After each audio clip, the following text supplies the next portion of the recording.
Chapter 29 of Skallagrim's Industry. Skallagrim was most industrious.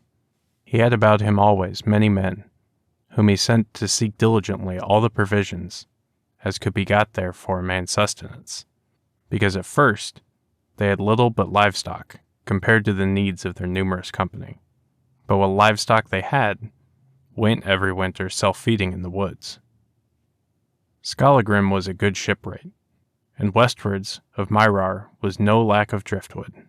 He had buildings set up on Swaness, and had another house there. This he made a starting point for sea fishing, seal hunting, and egg gathering. In all these kinds there were plenty of provisions to get, as well as driftwood to bring him. Whales also often came in there, and whoso would might shoot them. All such creatures were then tame on the hunting ground, as they were unused to man. His third house he had on the sea in western Myrar. This was an even better place to look out for driftwood. There, too, he had land sown and called it acres. Over against it lay islands, among which whales were found. These they called Whale Islands. Skallagrim also sent up his men on the salmon rivers to fish. He set Odd Lonehouse by Cleve River to see to the salmon fishing there. Odd dwelt under Lonehouse. Lonehouseness has its name from him.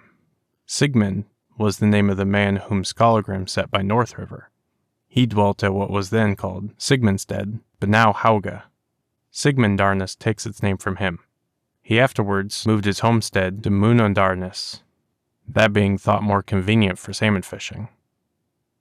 But as Skallagrim's livestock multiplied, the cattle used to go up to the fells in the summer, and he found that the cattle that went up on the heath were by far better and fatter. Also, that sheep did well through the winters in the felldales without being driven down. So Skallagrim set up buildings close to the fell, and had a house there. And there he had his sheep kept.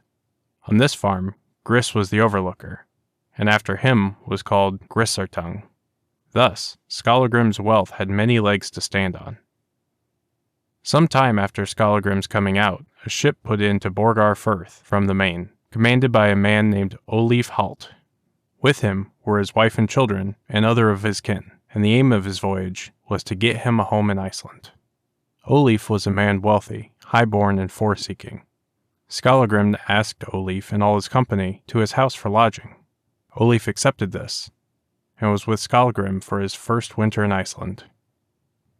But in the following spring, Skallagrim showed him to choice land, south of White River, upwards from Grimms River to Flokadale River.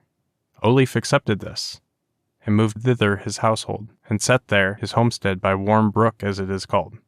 He was a man of renown. His sons were Ragi and Hotspringdale, and Thorarin, Ragi's brother, who took the law speakership next after Hrafnhangsen.